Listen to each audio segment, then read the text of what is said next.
Oui. On a reçu un ordre pour partir de réquisition. Alors j'ai été voir le maire. D'abord, je ne suis pas parti. J'ai eu 2 ordres de réquisition. Je ne suis pas parti. D'ailleurs, celui-ci là, que j'avais là était au mois de février. Je suis parti qu'au mois de mars. Et puis la 3e fois, le maire m'a dit maintenant, si tu ne veux pas partir, il faut que tu dégages de là, ou alors ils vont t'envoyer en Allemagne.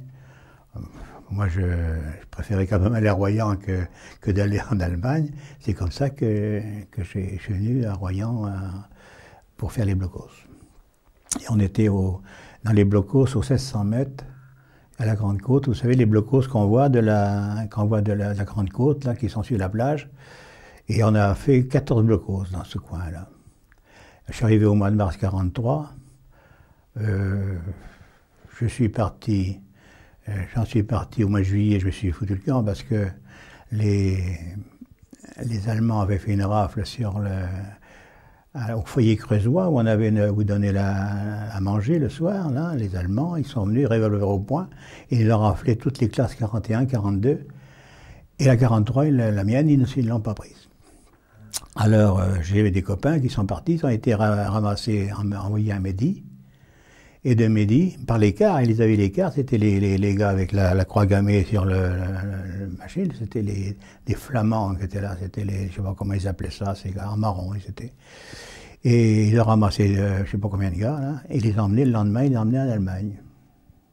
Et moi, j'avais été porter des affaires à un copain qui couchait dans la même chambre que moi, à Puravo, là-bas, à côté de Saint-Palais, et là, les gars m'ont pris ma carte d'identité, les Allemands, et puis ils voulaient me garder dans le camp, à Mehdi.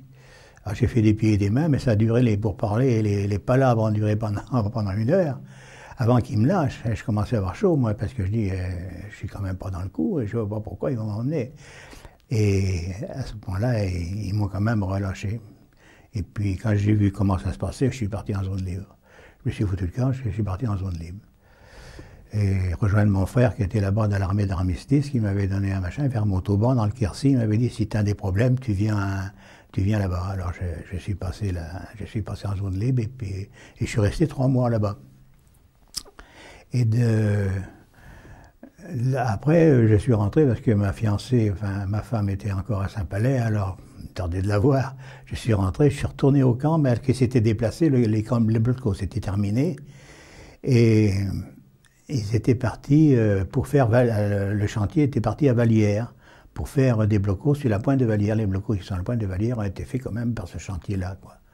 Moi, j'étais pas sur le chantier parce que j'avais réussi à rentrer dans la cuisine qui avait été faite par les patrons français, et on faisait un plat supplémentaire pour les employés, quoi, pour les ouvriers.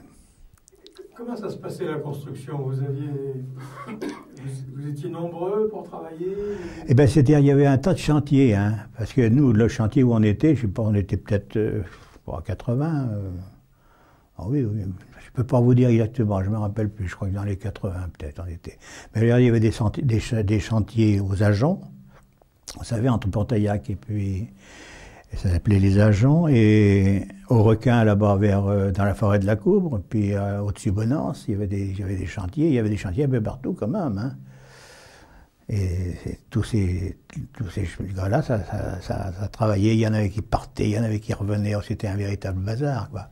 Enfin, notre chantier, on n'était pas trop malheureux du fait que c'était des patrons français qui avaient sous-traité et qui avaient pris des ouvriers pour mettre leurs ouvriers qu'ils avaient envoyés sur le chantier. Moi, j'étais requis, mais on n'était pas beaucoup de requis sur le chantier. C'était surtout des ouvriers, des patrons français qui n'avaient pas de travail pour leurs ouvriers, il fallait bien vivre, et qui avaient sous-traité pour faire les blocos, quoi. Et alors, une fois qu'on avait fait ces 4... D'ailleurs, les blocos que vous voyez là de la Grande Côte, ceux qui sont les plus loin dans l'eau, c'était ceux qui étaient en haut de la dune. Alors, vous voyez, la mer avançait terriblement, ça. Et il y avait la ligne du petit train qui passait, parce qu'on prenait le petit train depuis Saint-Palais pour venir jusqu'à la Grande Côte. Ça passait derrière, c'est la ligne qui s'en allait sur Ronces-les-Bains. Alors, tout ça, ça a été détruit, bien sûr, quand la mer a avancé, quoi. Ça a tout foutu en l'air, quoi. Mais il y avait 14 blocos. Là, on n'en voit que 7 ou 8 là, sur la plage, mais il y en a qui doivent être enterrés, je pense. Il y en avait des gros, il y en avait des petits, quoi. Et c'était ça, pourtant on n'en foutait pas beaucoup, on n'en travaillait pas bien fort, parce qu'on traînait un petit peu la patte, quoi. Mais quand il était en colère, par exemple, quand on coulait les blocos, c'était avec une grosse bétonnière, la Régulus, ils appelaient ça la Régulus. Alors c'était une grosse machine qui marchait continuellement et qui était alimentée par des tapis roulants, le ciment et un tapis roulant pour la grave, quoi. Puis alors là-bas, il y avait le mélange qui se faisait en haut. Puis sans arrêt, c'était en coulé pendant 36 heures ou 48 heures. Ça dépendait de l'importance des blocos. Il y avait quand même 2 mètres et 2 mètres 50. Ça dépendait de la destination des blocos. Parce qu'il y en avait qui étaient pour des pièces d'artillerie. Il y en avait qui étaient simplement pour la troupe, ou simplement pour loger la troupe d'ailleurs. Et ils sont coulés pendant 36 heures, 36 heures à 48 heures, sans arrêt. Alors comme on n'était pas très nerveux pour porter le machin, ils se foutaient en colère, ils nous engueulaient, ils nous traitaient de tous les noms, les Allemands. Et alors à ce moment-là, ils faisaient venir les soldats allemands qui étaient dans le coin, ils les faisaient venir pour nous remplacer, pour aller plus vite, quoi, parce qu'eux, ils en foutaient un coup, les Allemands. Mais nous on n'était pas tellement très nerveux pour ça. Voilà, et puis après ces blocos-là, tout le chantier est parti, et est parti à Vallières. Alors moi j'ai suivi après, bien sûr, le chantier, j'étais pas là quand le chantier est parti. Et quand je suis revenu, j'étais à la cuisine, parce qu'il m'avait mis à la cuisine, donc dans la forêt de Saint-Georges, et le chantier, lui, était à Vallières, sur la pointe de Vallières. Alors je ne sais pas combien il y a eu de blocos à cet endroit-là, quoi. Et ça a duré, ça a duré jusqu'au mois de janvier, février, mars. Parce que moi j'étais parti, parce qu'un jour je venais à Royan, donc pour voir ma femme, et puis voir sur le chantier comment ça se passait, parce que j'étais déjà à moitié parti, hein. Et je suis arrivé par le train, et j'attendais dans le petit train de Royan, vous savez, le petit train, le petit machin, qui comprenait, qui suivait toute la côte, là, et qui était à la poste. J'étais monté dedans en attendant pour aller à Saint-Palais, et j'ai vu 2 ouvriers, 2 copains que je connaissais, qui arrivaient tous affolés avec leur musette et tout le machin. Mais j'ai dit, d'où vous venez? Qu'est-ce qui se passe? Il dit, ils sont en train de nous embarquer, ils veulent emporter tout le matériel et tout le personnel en Allemagne. Alors eux s'étaient sauvés, et puis pour regagner leur maison, quoi. Et alors moi, quand j'ai vu ça, j'ai été à la chambre, j'ai pris mes affaires, et puis je suis parti définitivement. Là, ils m'ont pas revu après. Je suis revenu après, oui, clandestinement à Royan, mais pour voir ma femme, mais pas pour travailler. C'était fini, quoi. Quand on était venu sur Royan avec un camion, c'était avec Fougère, avec le professeur Fougère, oui, et puis sa femme qui était montée sur le camion. On était venu, c'était ça. Déjà la poche était, il commençait à constituer la poche, hein. Enfin, on rentrait difficilement sur Royan. Et comme le copain qui avait ses grands-parents qui habitaient à Royan, il avait un vieux camion avec des roues pleines, des chaînes pour entraîner les roues. Et il avait mis du bois dessus pour porter à ses grands-parents qui étaient dans la rue, vers le haut de la rue des Gardes, par là. Alors on est parti donc avec M. Fougère et sa femme qui était instituteur à Aufignac, parti sur le camion, puis on est parti, comme des jeunes, quoi. On était 3 jeunes, ils n'étaient pas très vieux non plus. Et puis en arrivant à Mirambeau, on s'est aperçu qu'il y avait eu un problème. À Mirambeau, il y avait le maquis qui avait traversé, des gars du maquis avec une camionnette, un fusil mitrailleur sur le toit, un drapeau français. Ils avaient traversé Mirambeau en mitraillant tout ce qu'ils trouvaient, quoi. Alors il y a un copain que je connaissais, là, un gars de Mirambeau, qui avait sauté sur le marchepied, puis qui nous avait dit, vous savez, ça vient de bombarder, je ne sais pas s'ils ne sont pas plus loin, ici et là, ça m'a filé, quoi. Puis en arrivant entre Saint-Cyr-du-Taillon et Mirambeau, les Allemands étaient très nerveux, là, ils avaient installé les fusils mitrailleurs de chaque côté de la route, il y avait des voitures avec un petit camion qui était arrêté sur le côté, des gars en armes qui étaient des Allemands, très nerveux, très nerveux.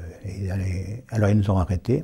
Je me rappelle que je disais aux copains qui conduisaient, mais freine, mon Dieu, freine, parce que j'y vais pas s'arrêter, les gars vont nous tirer dessus.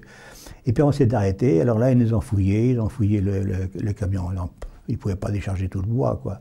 Enfin, ils ont regardé sous les sièges, partout, ils ont fait descendre ceux qui étaient sur le camion, là, M. Fougère et sa femme, et puis là, à ce moment-là, il y en a un qui a dit, regarde-moi ça, ces branleurs, faut peut-être pas dire ça. Regarde-moi ça, ils ont des couteaux, parce qu'il avait un couteau à la ceinture.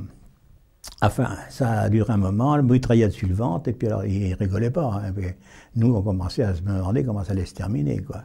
Et puis à ce moment-là, il est arrivé deux personnes en vélo, donc un instituteur, Vigneault aussi, je ne sais pas s'il était vers Saint-Bonnet, Saint-Cyr, je ne sais pas exactement où il était instituteur. Alors là, ils l'ont fouillé lui aussi, hein, ils étaient deux en vélo, et là, ils ont trouvé un paquet de lessive dans sa sacoche. Alors ils se sont mis à gueuler « dynamite, dynamite ». Alors lui, il disait « lessive, lessive ». Alors, je me suis dit, comment ça va se terminer? Alors, mais non, lessive, lessive, dynamite, dynamite.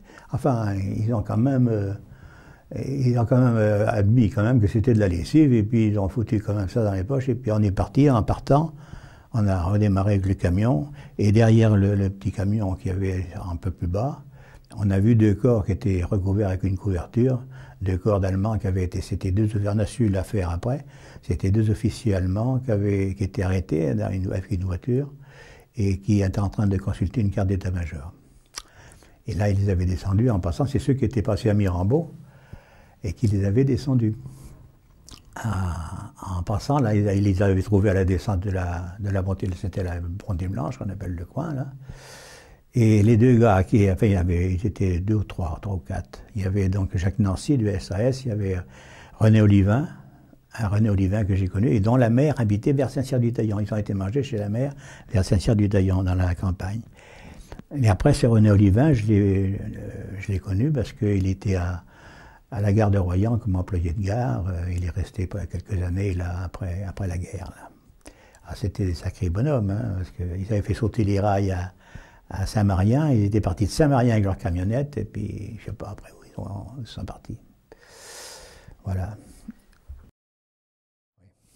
Et en face, le chantier de la Palmyre, où j'étais, nous avions, sur la Grande Côte, il y avait le Flandre qui avait été coulé, et qui émergeait encore pas mal, parce qu'il était presque entier, encore planté dans le sable, là, et nous allions, à ce moment-là, à la pause de midi, on allait monter dessus, on allait se baigner en même temps, et on montait sur le bateau pour regarder, pour s'amuser, quoi, pour chahuter. Et à ce moment-là, ce qui m'a frappé, il y avait des cuivres qui étaient brillants, comme s'ils avaient été passés au miroir. Et je me demandais pourquoi, et après on m'a expliqué que c'était la mer et puis le sable qui frottait ces cuivres et qui les rendait brillants comme ça. Et une autre histoire, c'est les Allemands qui nous avaient interdit, parce que chacun, pour faire ses besoins, allait au pied d'un pin sur le chantier. Ça plaisait pas aux Allemands, qui nous ont obligés à faire des feuillets à la française. Mais alors, leur feuillet à eux, c'était une barre en bois, un tronc d'arbre qu'ils mettaient en long, avec un fossé derrière, et ils s'assoyaient tous en rang d'oignons, sur cette barre, pour faire leurs besoins, les culottes sur les genoux, et discuter, parler, rire, enfin c'était un machin. Alors ils n'étaient pas gênés, et ils étaient 30 ou 40, là, tous alignés, là, en train de faire leurs besoins sur le machin, pendant qu'on était nous devant, là, pour regarder.